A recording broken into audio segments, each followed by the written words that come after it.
9ാം ക്ലാസ്സിലെ മാത്സിലെ ഏരിയ എന്ന ചാപ്റ്ററിലെ ലാസ്റ്റ് പേജിലുള്ള ഒരു പ്രോബ്ലം നമുക്ക് നോക്കാം. അതായത് പേജ് നമ്പർ 22-ലെ 9th പ്രോബ്ലം. ഈ ഒരു പ്രോബ്ലത്തോടുകൂടി ആ ചാപ്റ്ററിലെ എല്ലാ പ്രോബ്ലംസും നമ്മൾ തീരുകയാണ്. അപ്പൊ അവിടെ എന്താണ് പ്രോബ്ലത്തിൽ പറയുന്നത് നോക്കാം. There is a quadrilateral ABCD which is a trapezium. അതായത് ABCD എന്ന് പറയുന്ന ഒരു ലംബകമുണ്ട്. അതില് ACBD എന്നുള്ള രണ്ട് വികരണങ്ങൾ വരയ്ക്കുന്ന സമയത്ത് ഈ ട്രപ്പീസിയം 4 ട്രയാങ്കിൾസ് ആയിട്ട് ഡിവൈഡ് ചെയ്യുന്നുണ്ട്.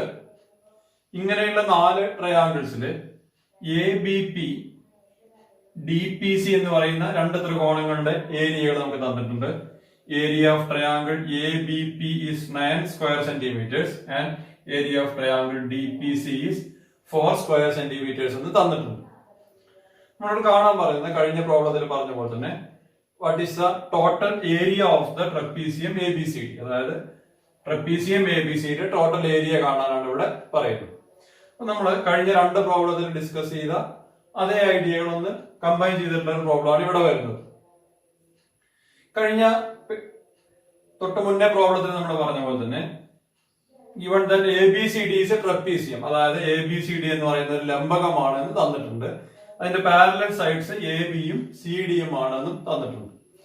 അപ്പൊ ഇവിടെ തൊട്ട് മുന്നത്തെ പ്രോബ്ലത്തിൽ പറഞ്ഞ പോലെ തന്നെ ABCD എന്നുള്ള രണ്ട് പാരലൽ ലൈൻസ് ആയതുകൊണ്ട് triangle ABD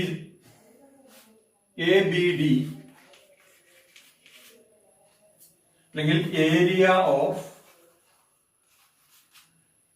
triangle ABD and area of triangle ABC are equal. Area of triangle ABC.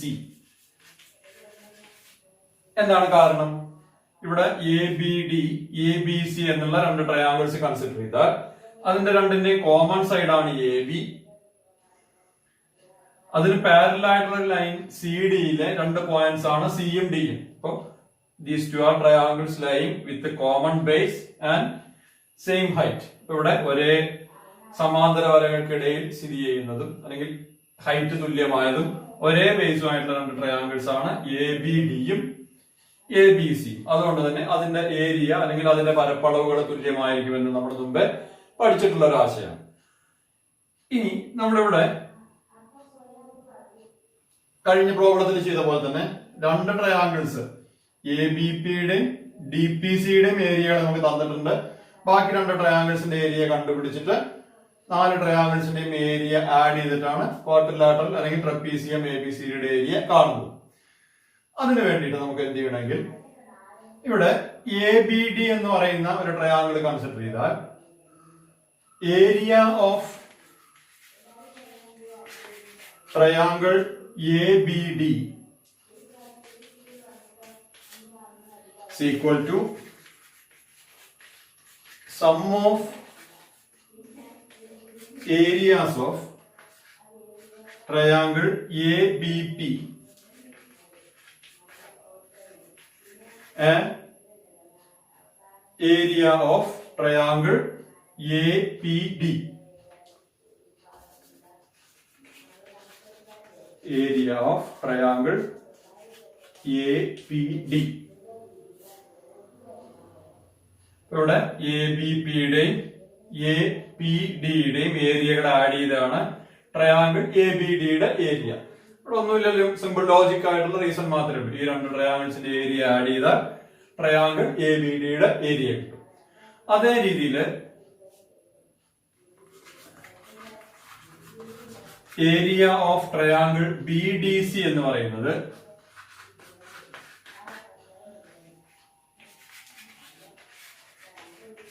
Area of BPC,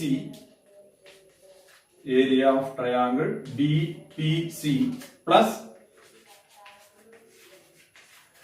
area of triangle DPC ആണ്. നമ്മൾ കഴിഞ്ഞ പ്രോബ്ലത്തിലൊക്കെ നമ്മൾ ഡിസ്കസ് ചെയ്തതാണ്. ഈ രണ്ട് ട്രയാങ്കിളിന്റെ ഏരിയ കൂട്ടിയതാണ് ABDയുടെ ഏരിയ. ഈ രണ്ട് ട്രയാങ്കിൾസിന്റെ ഏരിയ കൂട്ടി കഴിഞ്ഞാൽ BDCയുടെ ഏരിയയും കിട്ടും. നമ്മൾ ഈ സ്റ്റെപ്പുകളെല്ലാം മുമ്പേ എഴുതിയിട്ടുള്ളതാണ്. ഇത്തരം സ്റ്റെപ്പുകൾ എഴുതുന്നിടത്തോടെ തന്നെ ഈ രണ്ട് ട്രയാങ്കിൾസിന്റെ ഏരിയകളെ തമ്മിലുള്ള റിലേഷൻ നമുക്ക് കിട്ടും. അല്ലെങ്കിൽ പേജ് നമ്പർ 21 ലാസ്റ്റ് പ്രോബ്ലത്തില് ഇതേ രീതിയിൽ വരുന്ന BPC APD എന്ന് പറയുന്ന രണ്ട് ട്രയാങ്കിൾസിന്റെ ഏരിയയെ പറ്റി നമ്മളൊന്ന് പഠിച്ചതുമാണ്. ഇനി നമുക്ക് ട്രയാങ്കിൾ APD, ട്രയാങ്കിൾ BPC എന്നുള്ള രണ്ട് ട്രയാങ്കിൾസിന്റെ ഏരിയയെ തമ്മിലുള്ള റിലേഷനെ പറ്റി നോക്കാം. നമ്മള് തൊട്ട് മുന്നത്തെ പേജിൽ, അതായത് പേജ് നമ്പർ 21 ലാസ്റ്റ് വരുന്ന ഒരു പ്രോബ്ലത്തില് ഈ രണ്ട് ട്രയാങ്കിൾസിന്റെ, അതായത് ഇവിടെ വരുന്ന APD-യുടെയും BPC-യുടെയും ഏരിയയെ പറ്റിയിട്ടുള്ള റിലേഷൻ നമ്മൾ പഠിച്ചിട്ടുണ്ട്. ഈ രണ്ട് ട്രയാങ്കിൾസിന്റെയും ഏരിയ ഈക്വൽ ആയിരിക്കും എന്ന് നമ്മൾ പഠിച്ചിട്ടുണ്ട്. എന്താണ് അതിന്റെ റീസൺ നമ്മൾ അവിടെ എക്സ്പ്ലെയിൻ ചെയ്തത്? ACB-യും ABD-യും ഈക്വൽ ഏരിയ ആണ്. അതിൽ കോമൺ ആയിട്ട് വരുന്ന ഒരു പോർഷൻ ആണ് APB എന്ന് പറയുന്നത്. അപ്പോ ഈ ഒരു കോമൺ പോർഷൻ റിമൂവ് ചെയ്ത് കഴിഞ്ഞാൽ ബാക്കി വരുന്ന രണ്ട് പോർഷന്റെയും ഏരിയ എന്തായിരിക്കണം? ഈക്വൽ ആയിരിക്കണം എന്നുള്ള ഐഡിയ വെച്ചിട്ട് ഈ രണ്ട് ട്രയാങ്കിൾ നമ്മൾ അവിടെ ഡിഫറെന്റ് കളേഴ്സ് ഒക്കെ കൊടുത്തിട്ട് അവിടെ എക്സ്പ്ലെയിൻ ചെയ്തിട്ടുള്ളതാണ് ആ പ്രോബ്ലത്തിൽ. ഇവിടെ വരുന്ന ട്രയാങ്കിൾ APD, ട്രയാങ്കിൾ BPC എന്ന് പറയുന്ന ഈ രണ്ട് ട്രയാങ്കിൾസിന്റെയും ഏരിയ ഈക്വൽ ആയിരിക്കും എന്ന് നമുക്ക് അവിടെ ഈ ഒരു റിലേഷൻ നമുക്ക് പ്രൂവ് ചെയ്യാവുന്നതാണ്. അപ്പോ നമ്മൾ കഴിഞ്ഞ പ്രോബ്ലത്തിൽ എക്സ്പ്ലെയിൻ ചെയ്ത പോലെ തന്നെ ABD, ABC എന്നീ രണ്ട് ട്രയാങ്കിൾസിന്റെ ഏരിയകൾ ഈക്വൽ ആണ്.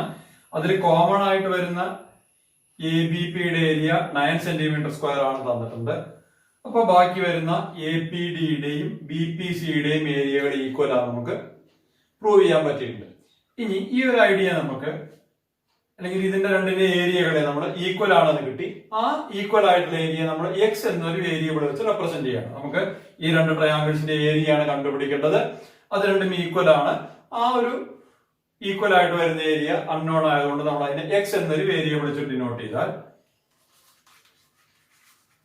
Area of triangle APD is equal to area of triangle BPC is equal to X. രണ്ടിനെ നമ്മൾ X എന്ന് പറയുന്ന ഒരു വേരിയബിൾ വെച്ചിട്ട് നമ്മൾ ഡിനോട്ട് ചെയ്യും. നമ്മൾ കഴിഞ്ഞ പ്രോബ്ലത്തിൽ ഡിസ്കസ് ചെയ്തതാണ്. ഇനി നമുക്ക് ട്രയാങ്കിൾ ABD കൺസിഡർ ചെയ്താൽ, ഇൻ ട്രയാങ്കിൾ ABD കൺസിഡർ ചെയ്താൽ ഇതില് APB-യുടെ ഏരിയ 9² cm എന്നും ഇതിന്റെ ഏരിയ നമ്മൾ X എന്ന് ഡിനോട്ട് ചെയ്തിട്ടുണ്ട്. അപ്പൊ നമ്മൾ പഠിച്ചു രണ്ട് ട്രയാങ്കിൾസില് അതിന്റെ ഏരിയകളുടെ റേഷ്യോകൾ തന്നെയാണ് ആ ട്രയാങ്കിൾസിനെ ഒരു വെർട്ടെക്സ് എന്നുള്ള ലൈൻ ഡിവൈഡ് ചെയ്യുമ്പോൾ കിട്ടുന്ന ഓപ്പോസിറ്റ് സൈഡിന്റെ റേഷ്യോ നമ്മൾ പഠിച്ചിട്ടുണ്ട്. അപ്പൊ ഇവിടെ ഏരിയയുടെ റേഷ്യോകള് 9:x ആണെങ്കിൽ ഇവിടെ A എന്നുള്ള വെർട്ടെക്സ് എന്നുള്ള ലൈൻ ഓപ്പോസിറ്റ് സൈഡിനെ ഡിവൈഡ് ചെയ്യുന്ന BPPD എന്ന് പറയുന്ന സൈഡ്സിന്റെ റേഷ്യോ എന്ത് തന്നെ ആയിരിക്കും? ഇവിടെ എത്രയാണോ ഏരിയയുടെ റേഷ്യോ അത് തന്നെ ആയിരിക്കും. അപ്പോ in triangle ABD ratio of areas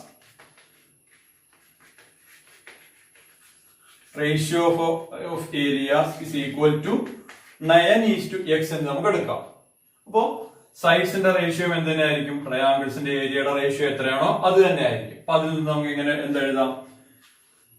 BP is to PD എന്ന് പറയുന്നത് 9:x ആയിരിക്കും എന്ന് നമുക്ക് കണ്ടെത്താം.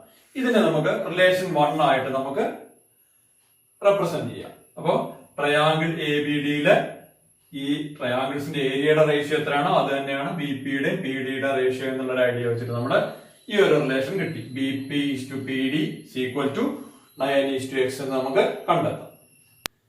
ഇനി നമുക്ക് ഇതേപോലെ ഇവിടെ ട്രയാങ്കിൾ BDC കൺസിഡർ ചെയ്താൽ, ഇൻ ട്രയാങ്കിൾ BDC നമ്മളിവിടെ പറഞ്ഞു APD-യുടെ ഏരിയ X ആണെങ്കിൽ BPC എന്ന് പറയുന്ന ഈ ട്രയാങ്കിൾസിന്റെ ഏരിയ എത്ര തന്നെയാണ്?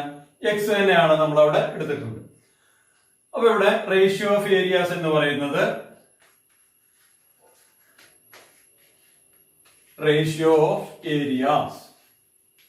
അതായത് സിയിൽ നിന്നുള്ള BDC എന്ന് പറയുന്ന ട്രയാങ്കിളില് C എന്ന വെർട്ടെക്സ് നിന്ന് ഓപ്പോസിറ്റ് സൈഡിലേക്ക് വരയ്ക്കുന്ന CP എന്നുള്ള ലൈൻ ഈ ട്രയാങ്കിളിനെ രണ്ട് ട്രയാങ്കിൾസ്, ഈ വലിയ ട്രയാങ്കിൾ BDC യെ രണ്ട് ട്രയാങ്കിൾസ് ആക്കുന്നു. അങ്ങനെ കിട്ടുന്ന രണ്ട് ട്രയാങ്കിൾസിന്റെ ഏരിയ റേഷ്യോ എന്ന് പറയുന്നത് x:4 ആണ്. Ratio of areas of triangle BPC and triangle DPC is equal to x:4. ഇനി കഴിഞ്ഞ ABD എന്ന് പറയുന്ന ട്രയാങ്കിളിൽ എടുത്ത പോലെ തന്നെ ഇവിടെ DB എന്ന് പറയുന്നത് കോമൺ സൈഡ് ആണ് രണ്ട് ട്രയാങ്കിളില്. അതില് P എന്നുള്ള പോയിന്റിൽ നിന്നുള്ള രണ്ട് ലൈനുകളാണ് PC യും PA യും. അപ്പൊ ഇവിടെ ഈ രണ്ട് ട്രയാങ്കിൾസിന്റെ ഏരിയയുടെ റേഷ്യോ തന്നെ ആയിരിക്കണം BP:PD എന്ന് പറയുന്നത്. അപ്പൊ BDC എന്ന് പറയുന്ന ട്രയാങ്കിളിലും BP:PD എന്ന് പറയുന്നത്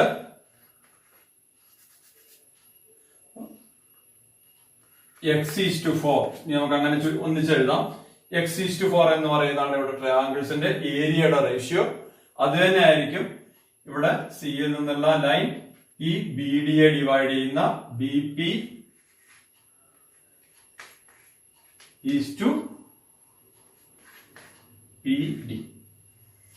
ഇവിടെ x:4 എന്ന് പറയുന്നത് തന്നെയാണ് BP:PD. അപ്പൊ ട്രയാങ്കിൾ BDC നമുക്ക് ഈ BP:PD എന്ന് പറയുന്ന ഒരു റേഷ്യോ, അതിന്റെ റേഷ്യോയുടെ റിലേഷൻ നമുക്ക് കിട്ടി. ഇതിനെ നമുക്ക് റിലേഷൻ 2 ആയിട്ടും നമുക്ക് റെപ്രസെന്റ് ചെയ്യാം. അപ്പോ ഇപ്പൊ നമുക്ക് കിട്ടിയ ABD BDC എന്ന് പറയുന്ന രണ്ട് ട്രയാങ്കിൾസിന്റെ ഏരിയകളുടെ റിലേഷന് നമുക്ക് കിട്ടിയ രണ്ട് റിലേഷൻസ് നമുക്ക് ഇതേപോലെ ചുരുക്കി എഴുതാം. അതായത് 9:x എന്ന് പറയുന്നത് BP:PD ആണ്, x:4 എന്ന് പറയുന്നതും BP:PD ഈക്വൽ ആണ്. അതായത് ഇവിടെ പറയുന്ന BP:PD എന്ന് പറയുന്ന രണ്ടില് കോമൺ ആണ്. അതായത് നമുക്ക് എന്ത് എഴുതാം ഇതിനെ ചുരുക്കിയിട്ട്, ഈ 9:x എന്ന് പറയുന്നതും x:4 എന്ന് പറയുന്ന റേഷ്യോയും ഈക്വൽ ആണെന്ന് പറഞ്ഞൂടെ. കാരണം രണ്ടിന്റെ ഈക്വലിന്റെ അപ്പുറത്ത് കിടക്കുന്ന BP:PD തന്നെയാണ് രണ്ട് റെപ്രസെന്റ് ചെയ്യുന്നത്. അപ്പൊ ഇത് രണ്ടും ഈക്വൽ ആണ്. അതുകൊണ്ട് തന്നെ 9:x എന്ന് പറയുന്നതും x:4 എന്ന് പറയുന്ന റേഷ്യോയും ഈക്വൽ ആണ് നമുക്ക് ഈ ഒരു റിലേഷൻ കിട്ടും. ഇനി ഇതിനെ സിംപ്ലിഫൈ ചെയ്യാൻ നമുക്ക് 8ാം ക്ലാസ് നമ്മൾ പഠിച്ചതാണ്. ഇതിനെ നമ്മൾ ഒന്നെങ്കിൽ ഫ്രാക്ഷണൽ ഫോമിൽ എഴുതുകയാണെങ്കിൽ 9/x = x/4 എന്ന് എഴുതിയിട്ട് ക്രോസ് മൾട്ടിപ്ലൈ ചെയ്യുകയാണെങ്കിൽ 9 × 4 = x × x എന്ന് നമുക്ക് എഴുതാവുന്നതാണ്. അതായത് 9 × 4 എന്ന് പറയുന്നത് 36 ആണ്. x × x നെ x² എന്ന് ഡിനോട്ട് ചെയ്യാം. അതായത് x² = 36. അതായത് a square of a number equal to 36. അപ്പൊ നമ്പർ കാണാൻ എന്ത് ചെയ്യാം നമുക്ക്, x = √36 = 6 സ്ക്വയർ സെന്റിമീറ്റർ അല്ലെങ്കിൽ 6 സെന്റിമീറ്റർ സ്ക്വയർ എന്ന് നമുക്ക് എഴുതിയിട്ട് ഈ എക്സിന്റെ വാല്യൂകൾ നമുക്ക് കണ്ടെത്താവുന്നതാണ്. ഈ രണ്ട് റേഷ്യോകൾ ഈക്വൽ ആവുന്ന 9:x = x:4 എന്ന റിലേഷനിൽ നിന്ന് എക്സിന്റെ വാല്യൂ കണ്ടുപിടിക്കാൻ നമുക്ക് വേറൊരു റിലേഷൻ വേണമെങ്കിൽ യൂസ് ചെയ്യാം. അതായത് രണ്ട് റേഷ്യോകൾ ഈക്വൽ ആണെങ്കിൽ അതിന്റെ ഫസ്റ്റും ലാസ്റ്റും തമ്മിൽ മൾട്ടിപ്ലൈ ചെയ്താൽ കിട്ടുന്ന ആ ഫ്രാക്ഷൻ ഫോമിൽ എഴുതുമ്പോൾ കിട്ടുന്ന റിലേഷൻ തന്നെയാണ് നമ്മുടെ എയ്ത്തില് A:B = C:D ആണെങ്കിൽ A × D = B × C ആയിരിക്കണം എന്നൊരു റിലേഷൻ വെച്ചിട്ട് ഇവിടെ 9 × 4 എന്ന് പറയുന്നതും x × x എന്ന് പറയുന്നതും ഈക്വൽ ആയിരിക്കണം. അതിൽ നിന്ന് x² = 36 എന്നും x = 6 എന്നും നമുക്ക് ഇതേ രീതിയിൽ വേണമെങ്കിൽ നമുക്ക് കണ്ടെത്താവുന്നതാണ്. അപ്പൊ ഇപ്പൊ നമുക്ക് ഇവിടെ ഈക്വൽ ഏരിയ വരുന്ന APD BPC എന്ന് പറയുന്ന രണ്ട് ട്രയാങ്കിൾസിന്റെ ഏരിയ, അതായത് നമ്മൾ x എന്നെടുത്ത x² സെന്റിമീറ്റർ എന്നെടുത്ത ആ ഒരു ഏരിയ 6 ആണെന്ന് കിട്ടി. അപ്പൊ ഇനി നമുക്ക് ടോട്ടൽ ട്രപ്പീസിയത്തിന്റെ ഏരിയ കാണാലോ. ഏരിയ ഓഫ് ട്രപ്പീസിയം ABCD = ഇവിടെ ഫസ്റ്റ് ABPയുടെ ഏരിയ 9 ആണ്. ഇവിടെ നമുക്ക് x എന്ന് പറയുന്നത് 6 ആണ്. ഇവിടെ 4 സെന്റിമീറ്റർ എന്ന് നമുക്ക് തന്നിട്ടുണ്ട്. ലാസ്റ്റ് APD എന്ന് പറയുന്നതിന്റെ ഏരിയ നമുക്ക് 6 എന്ന് കിട്ടിയിട്ടുണ്ട്. 9 + 6 + 4 + 6 എന്ന് പറയുന്നത് 15, 25 സ്ക്വയർ സെന്റിമീറ്റർ നമുക്ക് ഇതിന്റെ ട്രപ്പീസിയത്തിന്റെ ഏരിയ നമുക്ക് കിട്ടും. അപ്പോ കഴിഞ്ഞ പ്രോബ്ലത്തിലെ പോലെ തന്നെ ട്രപ്പീസിയത്തിന്റെ ടോട്ടൽ ഏരിയ നമുക്ക് sum of areas of triangles എന്നുള്ള ഐഡിയ വെച്ച് നമുക്ക് കണ്ടെത്താൻ പറ്റും. അപ്പോ ഈ ഒരു പ്രോബ്ലത്തോടു കൂടി നമ്മൾ ഏരിയ എന്നുള്ള ചാപ്റ്ററിലെ മുഴുവൻ തിയറികളും അല്ലെങ്കിൽ അതിലെ എല്ലാ പ്രോബ്ലംസും നമ്മൾ ഡിസ്കസ് ചെയ്തിട്ടുണ്ട്. ഇനി ഈ വീഡിയോകളെല്ലാം നിങ്ങൾ കൃത്യമായിട്ട് നോട്ട് സേവ് ചെയ്ത് വെക്കുക. നിങ്ങളുടെ മൊബൈലിൽ നിന്ന് നഷ്ടപ്പെടുമെന്നുണ്ടെങ്കിൽ എക്സ്റ്റേണൽ ആയിട്ടുള്ള കമ്പ്യൂട്ടറിലോ പെൻഡ്രൈവിലോ എന്തെങ്കിലും നിങ്ങൾ സൂക്ഷിച്ചു വെക്കുക. ഏതെങ്കിലും വീഡിയോസ് നിങ്ങൾക്ക് നഷ്ടപ്പെട്ടിട്ടുണ്ടെങ്കിൽ അത് നിങ്ങളുടെ ഫ്രണ്ട്സിനോട് ചോദിച്ചാൽ അത് കളക്ട് ചെയ്യുക, നോട്ടുകൾ കംപ്ലീറ്റ് ചെയ്യുക. അതേപോലെ തന്നെ ഇതിന്റെ കൂടെ നൽകുന്ന റിവിഷൻ പ്രോബ്ലംസ് നോട്ട്ബുക്കിന്റെ ബാക്കിൽ ഞാൻ എഴുതാൻ പറഞ്ഞിട്ടുണ്ട്. അപ്പൊ അതെല്ലാം കൃത്യമായിട്ട് ചെയ്തു വെക്കുക. നമ്മൾ ഓരോ ദിവസം ഏകദേശം 10ഓളം റിവിഷൻ പ്രോബ്ലംസ് തരുന്നുണ്ട്. ഇതെല്ലാം കൂടി ഒരുമിച്ച് വെച്ച് കഴിഞ്ഞാൽ നമുക്ക് ബുദ്ധിമുട്ടാണ്. ഇപ്പോ വിക്ടേഴ്സിലെ ക്ലാസ്സുകളിൽ രണ്ടാമത്തെ ചാപ്റ്ററായിട്ട് ഡെസിമൽ ഫോംസ് എന്നുള്ള ചാപ്റ്ററിനെ പറ്റിയിട്ടുള്ള ക്ലാസ്സുകൾ ആരംഭിച്ചിട്ടുണ്ട്. ഏകദേശം 3ഓളം ക്ലാസ്സുകളാണ് ഇപ്പൊ നമ്മൾ ഏകദേശം ഈ സമയത്ത് എടുത്തു കഴിഞ്ഞിട്ടുള്ളത്. അത് തുടർച്ചയായിട്ട് കണ്ടുവരിക. അതിലെ ക്ലാസ്സുകൾ നമുക്ക് കുറച്ചുകൂടി വ്യക്തമാവുന്നതും ഡൗട്ടുകളൊന്നും വരാത്ത രീതിയിലാണ് ഇപ്പോഴത്തെ ക്ലാസ് ഈ ചാപ്റ്ററിലെ ക്ലാസ്സുകൾ എന്നാണ് നമുക്ക് തോന്നുന്നത്. അതുകൊണ്ട് തന്നെ ആവശ്യമായിട്ടുള്ള ക്ലാസ്സുകൾ നമ്മൾ ഇതേപോലെ വീഡിയോ രൂപത്തിൽ അയച്ചു തരുന്നതാണ്.